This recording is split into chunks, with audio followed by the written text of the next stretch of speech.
waa ka hortagay waxaan wax ka taaban doonaa hadduu alla yidhaahdo xanuunka ama cudurka ama xumaanta zinada la yidhaahdo zino waa shay fool xun zinada waxaa xumaan ugu filan inuu ilaahay uu ku tilmaamay bilfuxsh xumaan buu ilaahay ku tilmaamay ilaahay waxa uu leeyahay walaa taqrabu الzina inahu kana faaxishatan wasaa'a sabiila ilaahay waxa uu yidhi walaa taqrabu ha u dhowaanina zinada ha u dhowaanina maxaa yeelay zinadu buu ilaahay leeyahay innahu kaana faaxisha waa wax xun ayuu ilaahay yidhi waa wax xun ha u dhowaanina buu ilaahay yidhi ha u dhowaanina ha samayn laguma odhan ha u dhowaan baa lagu yidhi ha agmarin ha ku agwarwareegin baa lagu leeyahay ha agmarin ha ku agwarwareegin ka fogow zinada ilaahay waxa uu rabaa inuu ilaaliyo cirdigeenna sharafteenna inayna abtirsiinta dadku ayna isku darsamin ilaahay waxa uu doonayaa mujtamacan inuu dhowrsoonaado inuu daahir noqdo oo nadiif uu noqdo cudur iyo wax walba inuu ka badbaado ilaahay doonayaa ilaahay waxa uu yidhi war shaygan zinada la leeyahay waa shay qadira waa shay xun waa wasakh waa cudur waa xishoodari waa shay laga yeeqyeeqsado waa xayawaannimo zinadu buu ilaahay leeyahay xataa xayawaanka qaarkii zinada way nacaan waxa uu sheegayaa uu soo saaray imaam bukhaari saxiixiisa can camr ibnu maymuun baa waxa uu yidhi wakhtigii jaahiliyadda aan ku jirnay qabla alislaam islaamka ka hor ayaan waxaan arkay buu yidhi daanyeer ayaa ka zinaystay daanyeerad hab yaku ay garanayaan daanyeeradu ayay isku guursadaan waxa uu yidhi daanyeer ayaa ka zinaystay daanyeerad waxaa isku yimid daanyeeradii oo dhan baa iskugu yimid dhagax bay ku dileen labadii daanyeer ilaa ay ka dhinteen xataa xayawaanka qaarkii sidaasuu u nacay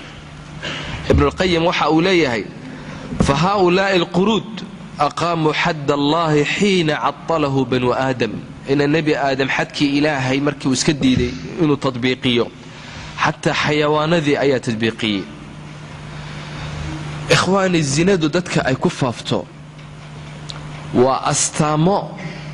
lagu garanayo ummad markay sii baaba'ayso ay sii tegayso ay cudurradu ku faafayaan ee ummaddaasi ay la jirid goynayo waxaa ku faafa zinada ayaa ku faafay nebigeena muxamed sala allahu calayhi wasalam waxa uu yidhi idaa dahara الzina wاlriba fii qowmin faqad axalluu bianfusihim cadaab allah dadii marka ay soo muujistaan buu nebigu yidhi zinada ay muujistaan dhexdooda ay zinadu ay ku faafto iyo ribadu waxa ay xalaalsadeen inuu ku soo dego cadaabkii ilaahay ayaa ku soo degaya zinadu marka ay ummad ku faafto waxaad arki dhallinyartii ood hore u guursanayn ayaad arki xaaraan buu meel walba ayaa jira waxaad arki mujtamacii oo fasaadaya ayaad arki waxaa ummadda ku badani raggii iyo dumarkii oo isfuraya waxaa yaraanaya is-aaminkii kalsoonidii ayaa lumaysa waxaa farabadanaya awlaaddii zinada ku dhalatay ayaa farabadanaya waxaa yaraanaya tarankii ayaa yaraanaya dadka fiifiican waxaa ku farabadanaya ummaddaasi cuduro ayaa ku farabadanaya عذره نبي وحا صلى الله عليه وسلم لم تظهر الفاحشة في قوم قط حتى يعلنوا بها إلا فشى فيهم الطاعون والأوجاع التي لم تكن في أسلافهم الذين مضوا نبي وحا أمد كما صو ظاهرته كما صو بحضو فاحشة الزند كما صو ظاهرته إلا هدى كسو ظاهرته oy muujistaan ood aragtidiyadii oo meele loo furtay dhalinyartu ay daawanayaan habluhu ay daawanayaan wazinadii nabigu waxa uu yiri markay iclaansadaan ay muujistaan illa fasha fihim at-ta'un wal awja'u allati lam takun fi aslafihim alladhina madaw waxa ilaahay oo ku soo daahiriya oo ku faafiya qoomkaasi ta'un iyo cuduro aan jirin buu nabigu alayhi salaatu wasalaam aydisku miyuu jiri jiray awyaasheen iyo awyaashii ka horeeyay aydis iyo waxa la siidaa iyo jabti iyo cuduradaas oo dhan midna may maqal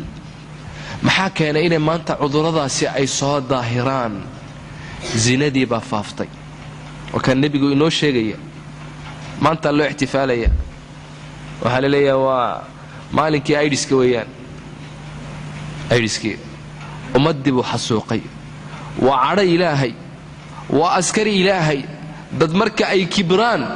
ayuu ilaahay ku edbiyaa wamaa yaclamu junuuda rabbika ilaa hu askarta ilaahay ma yaqaana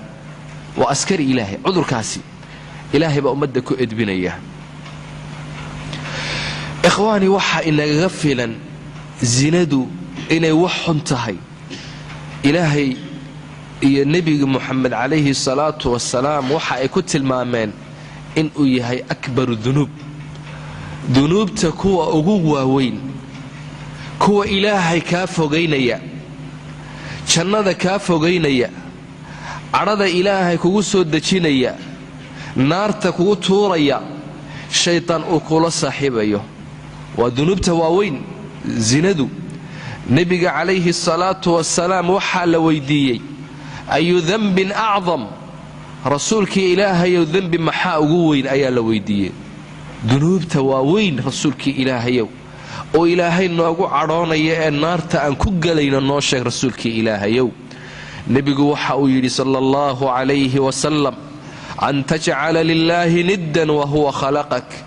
إن إله كلا لسه ميسد إلهي إن مثيل أد سميسد وترى إله كلا أياتشرا إلهي كو أبوري waxaan ku idhi buu rasuulkii ilaahayow thumma ay maxaa ku xiga nabigu waxa uu yiri thumma an taqtula waladak khashyata an yaakula ma'ak ilmahaaga inaad dishid siday carabtu ay yeelayeen cabsi iyo gaajo iyo oo ka cabsanaya ayay caruurtooda nolosha ku diri jireen waxaan idhi buu rasuulkii ilaahayow dambigaana gartay maxaa ku xiga nabigu waxa uu yiri أن تزاني حليلة جارك جاركاغا هوينيديسا إناد كزينيستid أي أوحيغا وذنوبتا واوين إذن ذنبي وين ويان جاركاغا كيكو آميني قبديسي إناد لبحدد حاسكيسي إناد لبحدد إناد كتمتد وذنوبتا إلهيكو وعروني سبحانه وتعالى إخواني وحاكا غفلا zinadu sida ay u xun tahay ilaahay waxa uu ku la xidhiidhiyay zinada shirkiga isaga oo loo shariig yeelo iyo dilka ayuu ilaahay la xidhiidhiyay ilaahay waxa uu yiri walladina la yad'uuna ma'a allahi ilahan aakhar wala yaqtuluna an-nafsa allati harrama allahu illa bil haqq wala yaznun ilaahay waxa uu leeyahay kuwa mu'miniintu waa kuwa aan ilaahay waxba u shariig yeelayn nafti ilaahay oo ilaaliyayna aan dilayn ilaahay waxa uu doonay in lagu dilo mooyaane walaa yaznuun ma zinaystaan buu ilaahay yidhi idan waxaa lagu xidhiidhiyay dunuubtii waaweynayd shirkigii ilaahay loo shariig yeelayay iyo dilka nafta la dilo ayuu ilaahay la xidhiidhiyay ikhwaani fillaah zinadu inay xun tahay waxaa kaaga filan qofka haweeney guursaday ee zinaystay waxa uu islaamku leeyahay xadkiisu waa in dhagax lagu dilo waa in la dhangadeeyo oo dhagax lagu dilo ka kale ee dhalinyartaana waa in 100 jeedal laga jaro oo dadka oo dhan la soo xashiriyo daawada isagii oo la garaacayo oo ka dhalinyarta ah ka kalena dhagax ayaa lagu dilayaa waa la dhangadaynayaa الزانية والزاني فاجلدوا كل واحد منهما 100 جلدة 100 jeedal ka jira buu ilaahay leeyahay ولا تأخذكم بهما رأفة في دين الله إن كنتم تؤمنون بالله واليوم الآخر هؤلاء حريسين بو إلهي ليه بقول شيء هذا الكشرة ضدك أردن سو حشرية وليشهد عذابهما طائفة من المؤمنين مؤمنين تسكو يرى كالي الدعوة دها فضح ذي بو إلهي ليه خشفة وحقويه إلهي وحق الدنيا مجتمعا إنه نقضى مجتمع نظيفة بلشان نظيفة حلال هذا الدنيا ستكو قورك أفضل لليه لكن زينو والشيء فرحم والشيء قشنا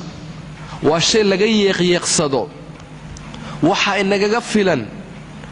زينادو إنا يحنتهي قفكم مركا الزيني سنيو نبي وحا يري عليه الصلاة والسلام إيمانك لغا قادها إيمانك سأيا لغا الرفعية وقت ياس إيمان بوحما هايستو مالكم أولا كلمان زينو إيا إيمان زين هذا تسميني سيد إيمانك وكبحيا ماش إيمانك بكبحيا ما تشوقي إيمانك نبي وحا يقول صلى الله عليه وسلم لا يزني الزاني حين يزني وهو مؤمن قفك حلق الزني سنة يزانيه مزين يستبو نبي يقول إساقو أو مؤمنة إساقو إيمانك سؤبوحو مزين يستو إيمانك كتغيه مركا الزنا ذا أودا ما يستو ayuu iimaankii u soo noqonaya markaasuu farta dhexda ka qaliinaya waxa uu yiri nabigu ida zana al-abdu adoonku markuu zinaysto kharaja minhu al-iiman iimaanka ka baxa fakaannahu kadhulla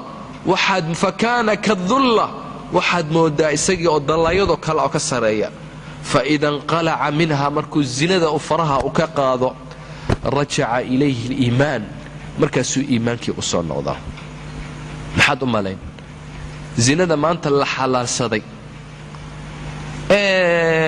shay caadiya ayuu iska noqday wiilkii gabadhii buu la baxayaa gabadhii saaxiib bay leedahay wiilka aan saaxiibad lahayn waa badow waxba ma yaqaano waa mujtamac sidaas imika xaaladiisu ay noqotay waa dhibaato zinadu waa shayga naarta ku gelinaya naarta dadka intooda badan waxay ku galaan nebigu waxa uu inoo sheegay waa farjigooga waa naar buu ku geynayaa farjigaas naarta ilaahay miyaad adkaysan kartaa nebigu waxa uu yidhi sala allahu calayhi wasalam naarta waxaa la shiday 3,000 oo sano 1,000 sanaa la shiday ilaa ay ka caddaatay 1,000 sano oo kale ayaa la shiday ilaa ay ka casaatay 1,000 sano oo kale ayaa la shiday ilaa ay ka madoobaatay fahiya sawdaa'un mudlima way madowdahay buu nebigu yidhi aad ba u madowdahay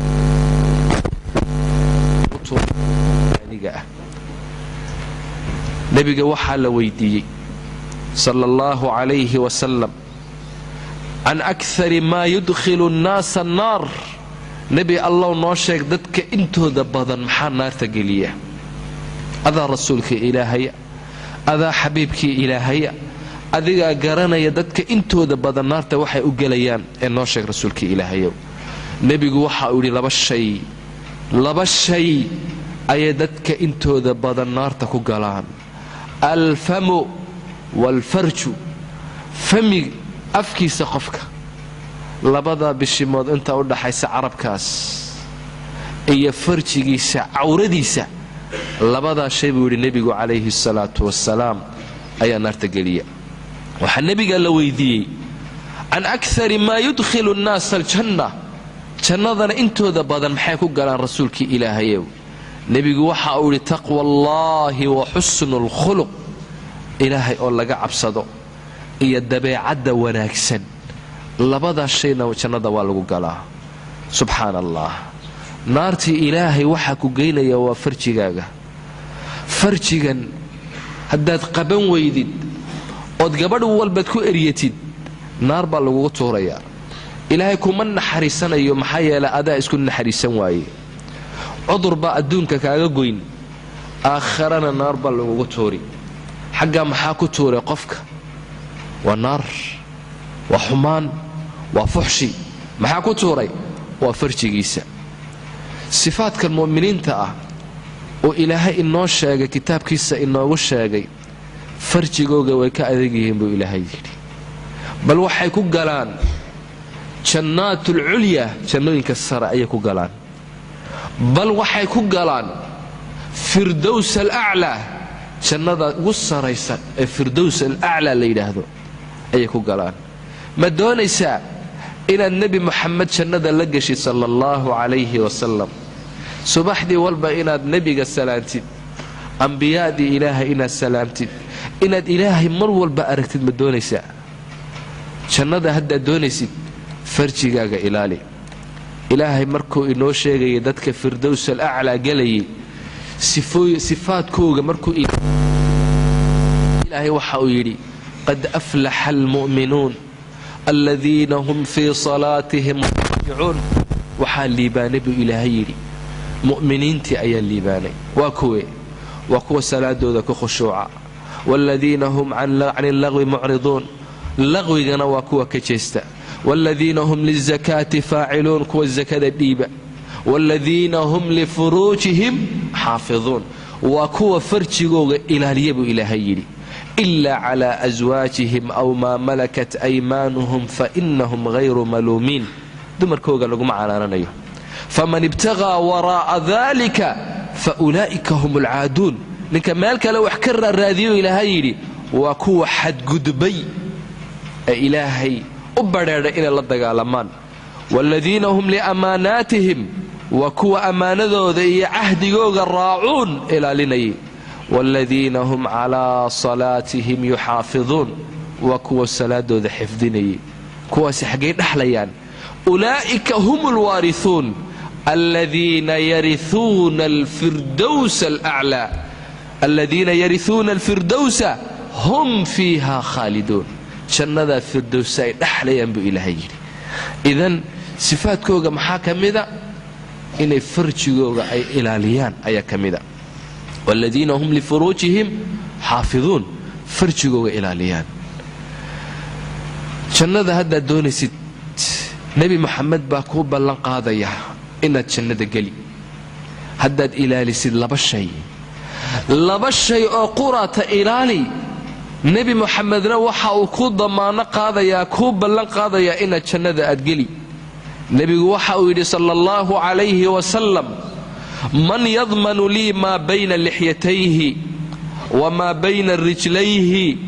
admanu lahu aljanna, muttafaqun calayh. waryaa ii damaano qaadaya buu nebigu yidhi labadiisa gadh wamaa bayna rijlayhi iyo labadiisa lugood inta u dhaxaysa waa maxay? cawradiisa. adman lahu aljanna, anna aan u damaano qaadaa buu yidhi nebigu jannada sala allahu calayhi wasalam. anna jannaan u damaano qaadaya buu nebigu. labada ninka ilaaliya carabkiisa iyo farjigiisa, anna waan u damaano qaadayaa janno ayaan u damaano qaadaya. bal maalinka weyn ee aakhiro,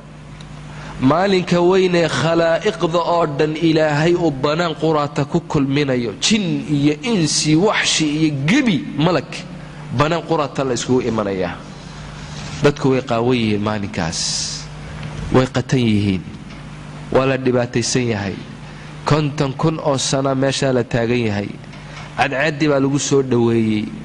waa la dhibaataysan yahay, waa la rafaadsan yahay. naartii jahannamana xagganay hanjabaysaa oo doonaysaa inay dadka ku soo boodo. oo 70,000 oo hoggaan bay leedahay. hoggaankii walba 70,000 oo malag baa yajuruunaha buu nebigu jiidaya. khatarteeda waa maalin dhibaato badan. maxaad u malayn maalinkaa dhibaatada badan? ilaahay dhibaatada adiga wuu kaa qaadi, ilaahay baa ku casuumi. allahu akbar. ilaahay baa ku casuumi maalinkaas ay dadku dhididayaan,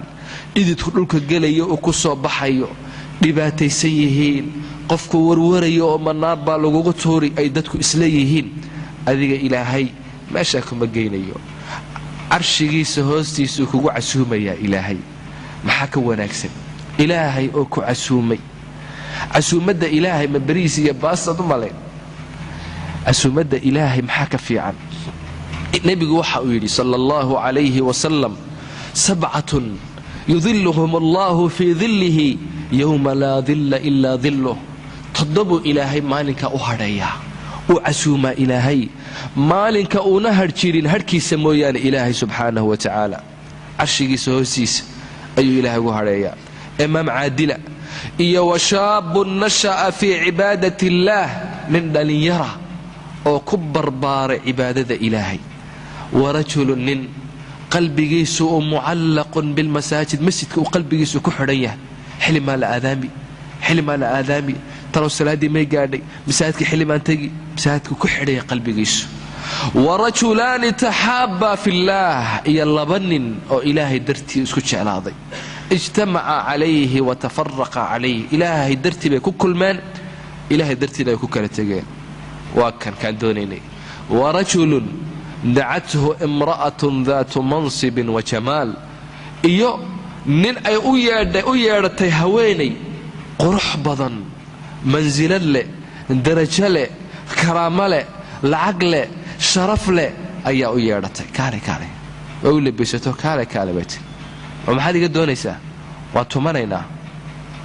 muxuu ku yidhi? faqaala innii akhaafu allah, ilaahay baan ka cabsanayaa buu ku yidhi. ilaahay baan ka cabsanayaa, allah ayaan ka cabsanayaa. allahu akbar. maxaad u malayn? haweeney qurux badan baa u yeedhatay, oo lacag leh, oo sharaf leh, oo mansilad leh. markaasay ku tiri kaalay. markaasuu ku yidhi ilaahay baan ka cabsanayaa, ilaahay baan ka cabsanaya. ilahay muuna arkayn? alam yaclam bianna allaha yara, miyuuna ogayn ilaahay inuu arkayo? ilaahay baan ka cabsanayaa. haddaanan ilaahay ka cabsanayn waxbaa samayn lahaa, laakiin ilaahay baan ka cabsanaya. ilaahay baa arkaya. allah xaggeen ilaahay uga dhuuman ka cabsaday? ama waa haweenay oo u yeedhay nin qurux badan, sharaf leh, mansilad leh, oo ay ku tiri ilaahay baan ka cabsanayaa. iyo warajulun tasadaqa bisadaqa fa akhfaaha, waa nin sadaqaystay, sadaqad ka celiyey, ka qariyey, qacantiisa kalama tirin. wuu sadaqaystay ilaahay dartii, qofna ma oga. iyo nin ilaahay dartii intuu ilaahay iyo cadaabkii iyo aakhiri iyo intuu xasuustay ayuu ooyey. fafaadat caynaah, intaaba ilaahay maalinkaa wuu hadheeya, maalinkaa weyn. allahu akbar. maxaa ka wanaagsan adiga oo nebi yuusuf meel la joogsanaya, salaamaya waa nebi yuusuf calayhi salaam, adiga oo kule waan kugu dayday. nebi yuusuf fitna ayaa soo martay. wuxuu ahaa wiil yaroo qurux badan ayuu ahaa. wiil yar oy walaalihii khaa'ineen oo meel ay ku tuureen ayuu ahaa. wiil yaroo la khaa'ine oo la iibiyey ayuu ahaa. siduu u soo socdayba waxa uu yimid gurigii wasiirkii masar ee maaliyadda oo dhan, gurigay ayuu yimid. haweenaydii wasiirka ee lacagta lahayd, quruxda lahayd, mansiladaa sare lahayd ayaa isku qurxisay wiilkii yaraa. albaabadii bay xidhatay, 7 albaab ee laga soo gelayay aqalka, 7 albaab buu lahaa ayay xidhatay. waa isku qurxisay, waa u yeedhatay. hayta laka bay tiri, kaalay. waa haweenay, way yar tahay, qurux bay leedahay, albaabadii bay xidhatay, meeshu waa cidla. isagu waa dhallinyar ogow. ninka dhallinyarta ah shahwad baa lagu rakibay, shahwad baa lagu abuuray, shahwad baa riixaysa. meel waxa uu joogaa weliba aan la arkayn. waddankaaga markaad joogtid iyo waddan kale markaad tagtid isku mid ma aha. waddan kale laguma arkayo masaajidii iyo dadkii ku garanayay kuma ag joogjoogaan. waa meel aan la arkayn, waa qariib. waa u hanjabaysaa haddaad yeeli weydid, aan ku dili bay leedahay, waan ku xidhi. waa sayidadeedii, isagaa addoon buu u yahay. muxuu ku yidhi? macaada allah innahu rabbii axsana mahwaaya abadan sayidkayga ma khaayinayo ilaahay baan ka cabsanayaa allah ayaan ka cabsanayaa kadalika linasrifa canhu الsuuءa wاlfaxshaa inahu min cibaadina almukhlasiin buu ilaahay yidhi sidaasaan xumaantii uga badbaadinay idan waxaad ku dayan nebigaasaad ku dayatay calayhi الsalaam maalinka fitnadaasi ay kuu timid waa daqiiqad yar oo tiraahd innii akhaafu allah ayuu ilaahay kugu jeclaanayaa dhallinyarnimadu waa marxalad khatara weeyaan waa marxalad qofku hadduu naftiisa uu qabto uu is-ilaaliyo uu cawradiisa uu qabto ilaahay u jeclaanayo ilaahay uu malaa'igtiisa ugu faanayo ilaga eg ninkaa yar dhallinyartaa yar wiilkaa yar u fiirsada wiilkaa yar waan jecelahay allahu akbar maxaa ka weyn ilaahay oo malaa'igtiisa ku yidhaahda wiilkaa yar magacaaga sheega hebel waan jecelahay maxaa ka weyn nebigu waxa uu yidhi sala allahu calayhi wasalam ina allaha caza wajal layacjab min ashaab laysat lahu sabwa nebigu waxa uu yidhi ilaahay ayaa la yaaba ninka dhallinyarta ah een qalqalooc laysat lahu sabwa aan qalqalooc iyo hawe iyo shuduud iyo inxiraaf iyo midna aan lahayn ee toosan ee naftiisa ilaalinaya ilaahay baa la yaabaa ilaahay baa yidhahdaa malaa'igtaydiyey wiilkaa yaree dhallinyarta ah siduu isku ilaaliye u fiirsada naftiisii buu qabtay waa is ilaaliyey laakiin ninka weyn ee waayeelka ah ee odayga ah haddii uu sinaysto waa waxu iska keenkeenayo khalaas isaga u guray ninka dhallinyarta ah isaga shahwad baa ayaa buuxinaysa oo riixaysa haddana naftiisa wuu qabanayaa caqligiisa u tilmaamaya inuu sheeganu xun yahay diintiisuu ku garanaya waxani inuu xun yahay u is ilaalinayaa laakiin oday weynoo garhla oo ciraystay oo sinaysanaya bal ka waran sidaa awgeed nebigu waxa uu yidhi sala allahu calayhi wasalam alaaatun laa yukallimuhum allahu yowma alqiyaama saddex ilaahay lama hadlo maalinka qiyaamaha walaa yusakiihim mana tahiro walaa yanduru ilayhim mana eega ilaahay maalinka qiyaamaha walahum cadaabun aliim cadaab kululna way leeyihiin buu ilaahay yidhi saddex ilaahay ma eego il naxariisla laguma eego ilaahay ma dahiro naartuu ilaahay ku tuuraa allahu akbar waa ay talow shaykhun zaanin oday da'ah oo zinaysta wa malik kadaab nin boqora oo beenaalo ah boqor baa tahay waaba lagaa cabsanaya maxaad beenta u sheegi iyo wa caa'ilun mutakabir nin faqiiroo isweynaynaya waaba faqiir waxba ma haysto haddana uu isweynaynayaa maxaa isla weynayn miskiin baa tahay waxba ma haysatidbe kuwa ilaahay ma eego maalinka qiyaamaha ikhwaanii fillaah haweenaydu waa fitna ma aha anigu waan ishayaayoo waan iska ilaalini ma aha aad iskaga ilaali ka fogow hala kaftamin hablaha hala kaftamina la kaftanku dhibaato kuu keeni doonaa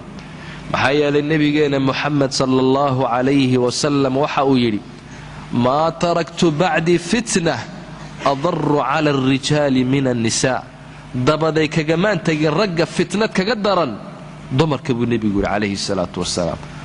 nebigu waxau idhi ittaqu ddunyaa wattaqu nnisaa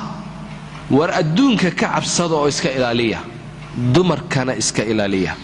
dumarka iska ilaaliya shaytaan baa meesha jooga shaytaan baa dhinac walba kaaga iman laatiyannahum min bayni aydiihim wa min khalfihim wa can aymaanihim wa can shama dhinac walbu kaaga iman naagta eeg sayta eeg socodkeega eeg dhinac walbu kaaga iman imika way ninka arkay wax alla wixii la xayaysiinaya telefoonka haddii la xayaysiinayo naag baa lagu keeni dima dhaadheero cayn kara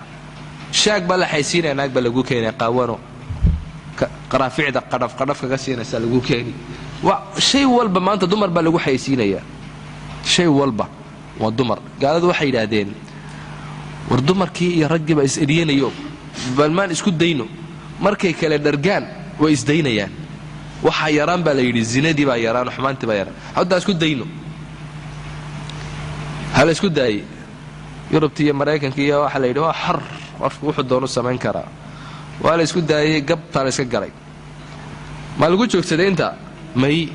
waa la dhaafo xumaan oo dhan baa la sameeyay waxa la sameeyay ragga inay raadsadeen oo guursadeen dumarkii inay guursadeen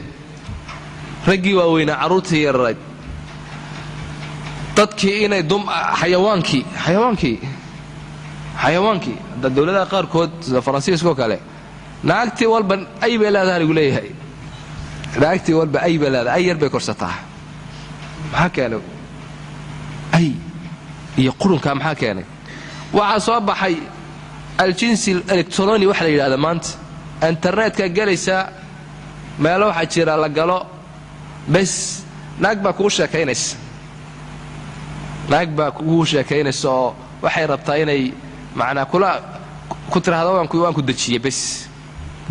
waa web lagu sameeyay bas waa lagu bilaabay waxa lagu leeyahay xaggaasan ka bilaabay waa lagu dhaqaajinayaa waaniga dharka ka dhigay waaniga sidana waaniga waxa samaantood dhagii ka buuxa ciyaalkii yara waxay ku qaateen telefoonadooda ay ku qaateen qaarkood mp3ga ku qaateen waxaas uga buuxa qurunkaas islaamku zinadu inta ayna dhicin ayuu ka hortagayba iska ilaaliyay buu yiri maxaa keenay zinada ugu horeeya aragtida marka si eegaytay qofka indhaha taagtaaga khatar buu ku jiraa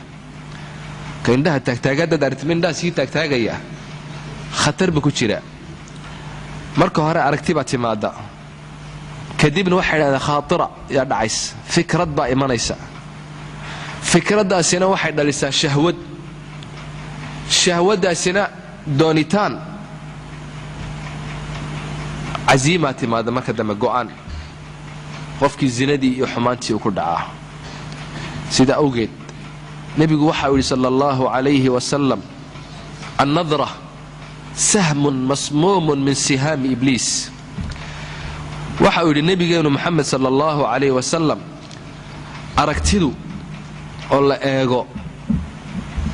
waa leeb buu nabigu waa leebku waa taqaanaan ma waa leeb sunaysan subba la mariya leebkaasi oo yaa tuuraya ibliis oo xaqu ku tuuraya qalbiga ina nabi aadan waa leeb waa aragtida sida aad u eegtay waa leeb oo ganayo ibliis leebkaasi wuu sunaysan yahay ibliis miyuu ku nixi may waliba xaqu kaaga dhufanaya qalbiga ina nabi aadab nabigu alayhi salatu wassalam maxad ma leeb ibliis u soo tuuray oo sunaysan oo qalbiga kaaga dhacay leena adkeyn ma noolaan aragtidu waa sidaas uu yiri nabigu alayhi salatu wassalam zinada oo la eego waa taas uu yiri nabigu alayhi salatu wassalam waa taas uu yiri nabigu wadiga arkay marka imka jacaylkii iyo love maxay sameeyaan love-ka wadna lagu sawiri leeba dhaxyaal minayn waa wadnihii uu kaaga dhuftay way ku dhufatay kuleeyahay meel bay kaga dhufatay meel bay kaga taala waa maxay waa aragtidii waxa ku eegay maxaad u malayn imika waxa ba qalada ligtay ba fiidiyoogii ba u yaala maxay wala ninkii dhalinyarta ahaa 3 saac buu wuxuu daawanayaa nin iyo naag qaawan oo anshax xun samaynaya ayuu taabanaya nin naag xooxooydanaya ayuu daawanaya waa muslim waxa daawanaya 3 saac buu daawanaya malaa'iktu qoraysaa 3 saac 2 saac qaar ba maalin walba daawada qaar ba seexan ilaa ay daawadaan ma ba seexan ilaa uu daawado waa xaqiiqa waa musiibo nin gaala iyo naag gaaleed oo qofku waxa ugu foolxun yahay xaaladda uu qaawan yahay minayn qof qaawan oo cawradiisi kala haya ayaa isa sawiraya markaas loo soo diraya Afrika miskiin yaro kaardeseed galaama ayuu imanaysa waad caafimaad qabtaa xaasidiin waxay ku yihiin ay ka xun yihiin caafimaadka ilaahay ku siiyay ayay ka xun yihiin cudurada ku dhacay waxa ku dhacay cudur la yiraahdo al-burud al-jinsiyya ninkii haweenadiisii iskuma hamoonayaanba waa la handhariyaa handharis waa taqaanaan maaha dawooyin buu qaadanayaa kiniinuu qaadanayaa cajiraduu daawanayaa wuu iskulaylinaya iyadna way iskulaylinaysaa markaasaa maogta adiga ilaahay caafimaad buu ku siiyey alxamdulilah haweenayda haddaad aragtid lugteeda waad kacaysaa taasay ka xun yihiin taasay diidayaan iyaku taasay diidayaan cudurkaa ku dhacay oo kale rabaan adigana inuu kugu dhaco markaasay cajilada kuu soo diraya 100 cajiladood bilaash baa lagu siinaya joornaal baa lagu sameeyey waxaa lagu sameeyey maxaan ku dhahdaa cajilada la daawado wax walba ayay sameeyeen si walba taasay dhalinyartii maanta meelaha loo furayba meelaha fiidiyoosha qaarkood wiilkiiya gabadhii baa saag fadhi daawanaya inna lillahi wa inna ilayhi raaji'uun waa wiilkii iyo gabadhii la sugayay inay islaamkan xambaaraan ummadda ay gaarsiiyaan inay quraanka xafidaan inay diinta ummadana ay gaarsiiyaan ayaa uu fadhiya xageeta konta faransi ma filimkii baa caaw socdo kule kii waa mid la sa garanayo kii baa caaw socda wiil iyo gabadh baa is ag fadhiya wiil iyo gabadh xagaasay ku baaluqaanba say u daawanayaan waxa u daawanayaan ciyaalkii yaraba la daawatiinaya xumaantii baa la daawatiinaya inna alladina yuhibbuna an tashi'a alfahisha saasu ilaahay leeyahay kuwa jecel xumaantu inay ku faafto dadka muuminiinta cadaab kulul bilayhim bu ilaahay yiri idan islaamku waxa uu leeyahay war indhihiina laabta inaad badbaadid zina ma doonaysa inaad ka badbaadid indhahaaga laab ajlada xun ka laab hablaha qaaqaawan ka laab buwaati iyo waxa la daawado ka laab indhahaaga laab ilaahay waa laba nicmadood uu ku siiyay oo qaaliya wax rakhiis ah ku daawan gudaafad walba ha dhigin ka qaad nuur ma doonaysa nabigu waxa uu yiri ilaahay baa yiraahdaa xadiis qudsi ninka laaba indhihiisaasi ninka laaba xumaanta ka laaba man tarakaha makhafati absideeda ninka uga laaba abdaltuhu iimanan yajidu halawatahu fi qalbi waxaan ugu bedelaa iimaan uu ka helaya dhadhankiisa qalbigiisa ka helaya iimaan baan ugu bedelaa macaan markaad indhaha ka laabatid xumaanta laa ilaaha illa allah waxa dareemi alla ka cabsi iimaan ma dareemi xalaawad baa dareemi haddii kale waxa dareemi waswaas baa dareemi salaadaad gashidba gabadheerada ku hormarayso ma arki filimku ma ku hormari adaawanaysi xumaantii ma ku hormari waswaas yaad noqon marka dambe ilaahay waxa uu leeyahay qul lil mu'minina yaghuddu min absarihim wa yahfazu furujahum dhalika azka lahum inna allaha khabirun bima yasna'un ilaahay wuxuu leeyahay dadka mu'miniinta ah waxaad ku tiraahdaa rasuulkii ilaahayow indhihiina laaba war indhihiina laaba aniga rabbigiina oo garanaya waxa inii wanaagsan iyo waxa inii xun ala ya'lamu man khalaqa wa huwa al-latif al-khabir ilaahayna abuuramuna inaga garanaynaka waxa inoo fiican iyo waxa inaga xun ilaahay waxa war indhihiina laaba ku dha mu'miniinta wa yahfazu furujahum farjigoogana ha ilaaliyaan indhaha markaad laabtid farjigaaga wad xafid laakiin waan eegayga was ilaalinaya suuragal ma ah ilaahay wuxuu dhalika azka lahum inna allaha taasa u daahir badan u nadiifsan buu ilaahay leeyahay ilaahay waa ogyahay waxa ay sameynayaan hablahana saasu ilaahay yiri waqul lil mu'minati yaqdudna min absarihinna wa yahfazna furujahunna dumarkuna indhahooga ha laabtaan buu leeyahay ilaahay nabigeenu sallallahu alayhi wa sallam aad buu uga digay fadl ibn abbas oo nabiga la fooshanaa awrkiisa la fooshanaa ama faraskiisa alayhi salatu wassalaam fadl ibn abbas ba xaga dambe fooshan haweeney baa u timid inay yara nabiga su'aal weydiinaysay sallallahu alayhi wa sallam fadl baa dhalinyara uu yara eega gabadhii iyadna way eegtay nabigu arintu la socdo wuu arkay inay is eegaya buu nabigu arkay fadli ayuu madaxa qabto dhinac kale u jeeday nabigu markaas waxa uu yiri Abbas bayda rasuulka ilaahay maxaa saa u yeesh wuxuu nabigu yiri ra'aytu shaaban wa shaabah falam aamana ash-shaytaan alayhima waxaan arkay isaguna inuu dhalinyar yahay iyaduna ay tahay dhalinyar gashaantiinayt waxaan ka cabsaday inuu shaydaan meesha soo dhex galo is eegeegaya haddaad aragtid meesha in la is eegeegay ka tag shaydaan baa imanaya ka tag laana nabigu waxa uu yidhi fal'aynu tazni wa zinaha an-nadar ishu way zinaysataa buu nabigu yidhi zinadeeduna waa eegitaan haddaad aragtid indhaha waad zinaysatay indhaad ka zinaysatay zinadu ma aha arinta kaloom indhuhuna way zinaystaan qacantuna way zinaysataa carabkuna wuu zinaystaa saasuu nabigu noo sheegay calayhi salaatu wasalaam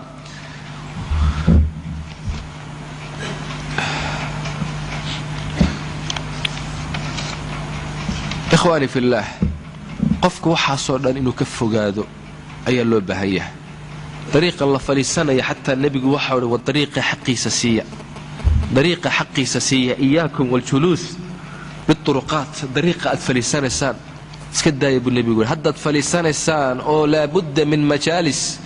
aad faliisanaysaan ood ka maarsanayn nebigu waxa uu yidhi fa actu dariiqa xaqahu dariiqa xaqiisa siiya dariiqa xaqiisa waa maxay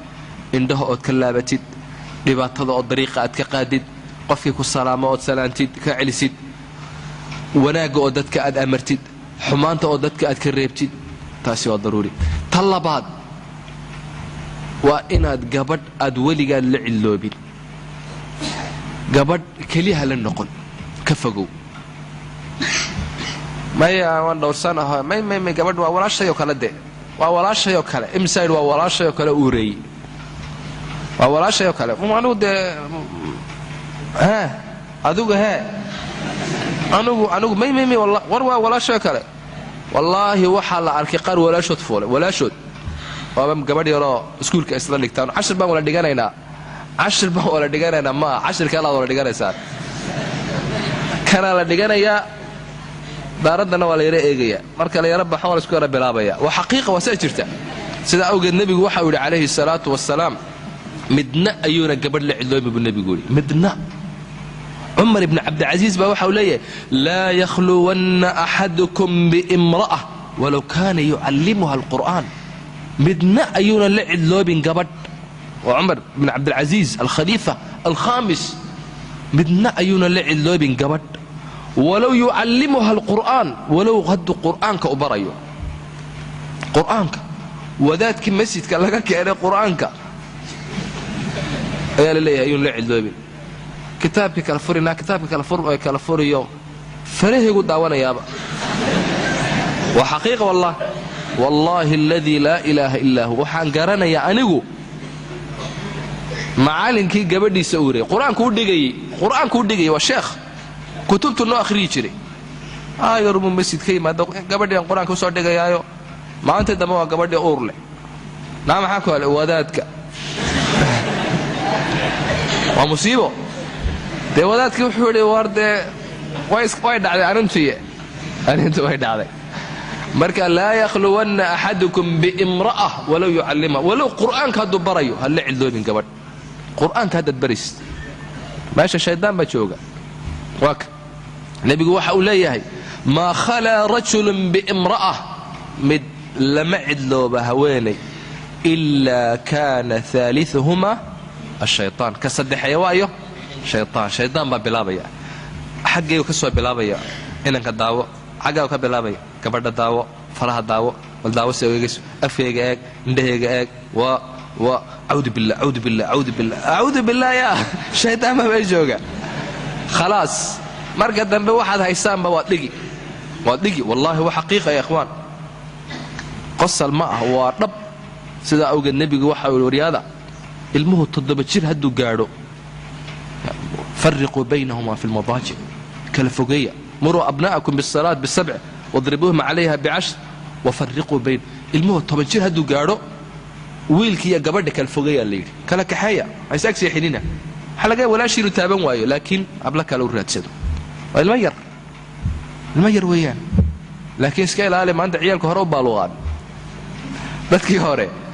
waxay ku baaluqi jireen 15 jir iyo 16 jir iyo ku baaluqi jireen horena waa loogu guurin jiray imika 11 jir buu ku baaluqayaa waqti dambana uu guursanayaa dhowr iyo 40 markuu gaadho guursanayaa taa inta xagu ku maqan yahay gabadhan tan kale suuqa gabadh baan saaxiib lahay cajalad buu daawadaa maxay buu daawadaa boqol ma waa gebigiisu waa ummad kale على اسكيل علي مرك نبي وحا ويري ما تركت بعدي في الناس فتنة أضر على الرجال من النساء ورفتنة دبضي كجمتجين دتك كقدرا رجع الدمر كقدرا اسكيل علي بقول فتنة تاس أقول درب النبي يقول عليه الصلاة والسلام وحكى وإسلامك وكدجي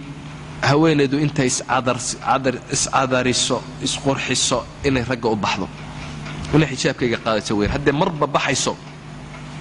inay xijaabkayga qaadato yaa ayuha nabiy qul li azwaajika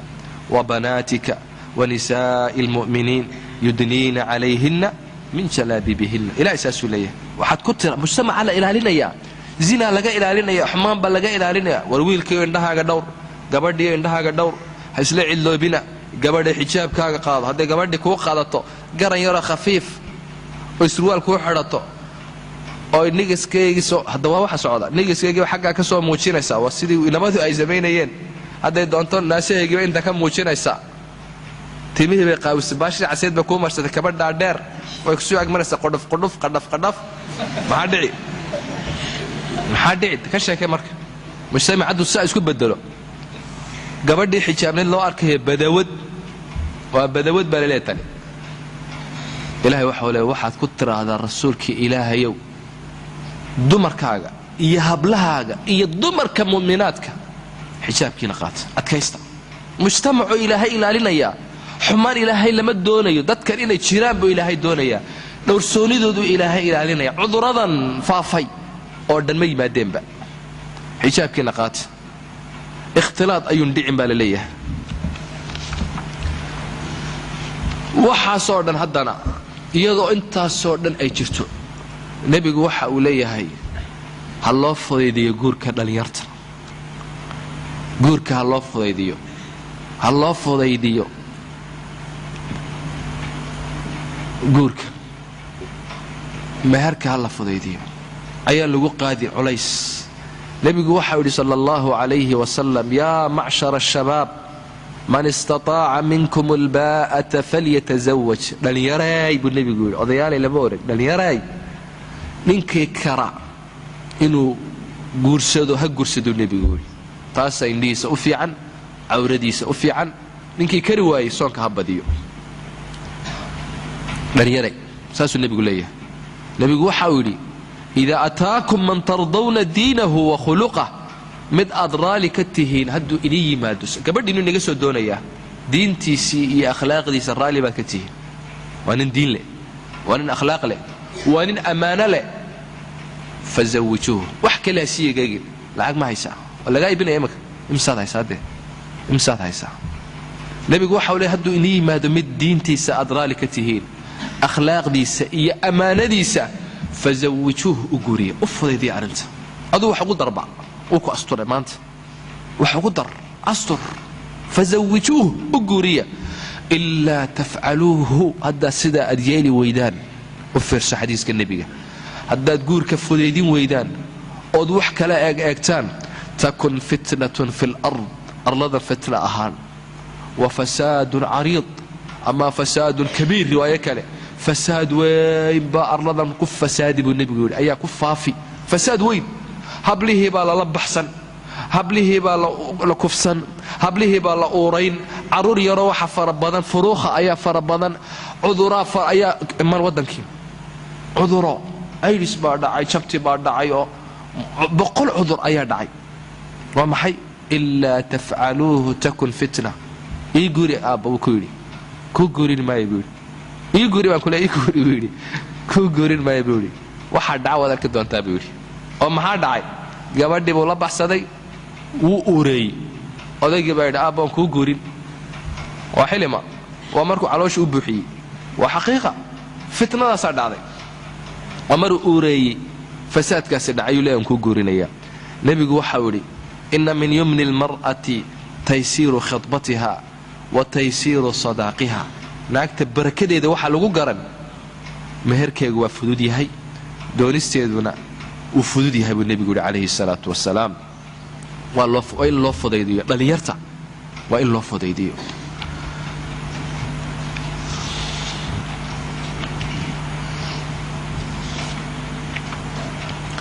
ikhwaani fillaah waxaan ku soo koobi dhalinyarta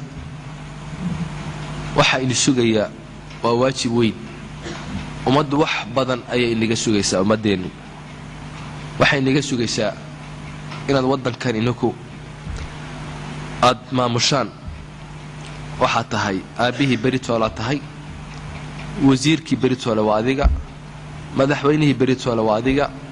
sheekhii beri ummadda wuxuu sheegaya waa adiga ummaddani ininka idin sugaysaa ummaddan ininka ayay idin sugaysaa shabaabnimadiina inaad ka faa'iidaysataan intaad dhalinyar tahay wax walbaad qabsan kartaa wax walba ayaad qabsan kartaa ayayna ku qaadanin shahwad yar oo wakhti koobana oo inan yar aad ereryatid ayay wakhtiga kaa qaadan diintani waxay u baahan tahay maanta qof xambaara oo dadkiisa akhlaaq ku tusa akhlaaq maanta islaamku waxa uu ka yacni dhibaatada weyn ay ka jirtaa dhalinyartii islaamku laba u qaybsameen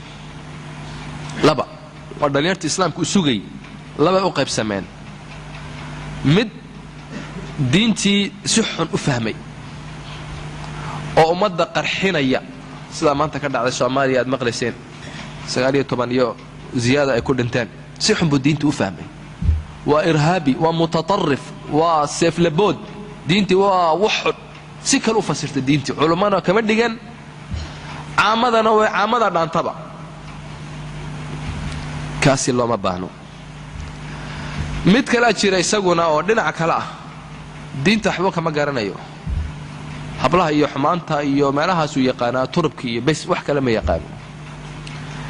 islaamku labada midna ma doonayo islaamku waxa uu doonayaa maanta u baahan yahay nin dhalinyara oo wax baranaya oo nadiifa oo dhowrsan iskuulka hadda tagtid waa arday nadiifa si fiican buu ardaysa saxaabtiisa ula dhaqmaa akhlaaqdiisa macallimiintu aad ba u jeceshahay bisaadkaad ka arki saf al-awwal quraanka isagoo akhrisanaya isagoo baranaya teelaanka tagi isagoo jidhkiisa dhisaya oo sport sameynaya walaalihi si fiican ula dhaqmaya xaafadda jaarka tagi isagoo khayrka ugu yeedhaya wanaaga dadka amraya waxaad arki alla meesha tagtid isagoo oo bisil fiican fahmaya ummaddu jeceshahay ilaahay jecel yahay kaasu maanta islaamku u baahan yahay ikhwaani yaa lahu min diin law kaana lahu rijaal alla diinkani fiicana buu yidhi nin soo islaamay diinkani markuu diinta islaamka akhriyay ayaa waxau yidhi alla yaa lahu min diin alla diinkani fiicana hadduu rag lahaan lahaa rag hadduu lahaan lahaa insha allah waxaa laga yaabaa inuu ka soo baxo mid ininka inaga mid inuu soo baxo oo baytulmaqdis muslimiinta u furta muslimiinta khayrka iyo wanaagga ugu baaqo oo u hogaamiya waxaa laga yaabaa inuu soo baxo nin ummaddan oo dhan ilaahay qacantiisa uu ku sugo oo ummaddan wanaagga u sheega oo nin waayeela noqdo ikhwaani shabaabnimada laga faa'iidaysto shahwadu ayayna bootiin gaaladu xumaanba inala doonayaan gaaladu waxay doonayaan inaan sidooda noqono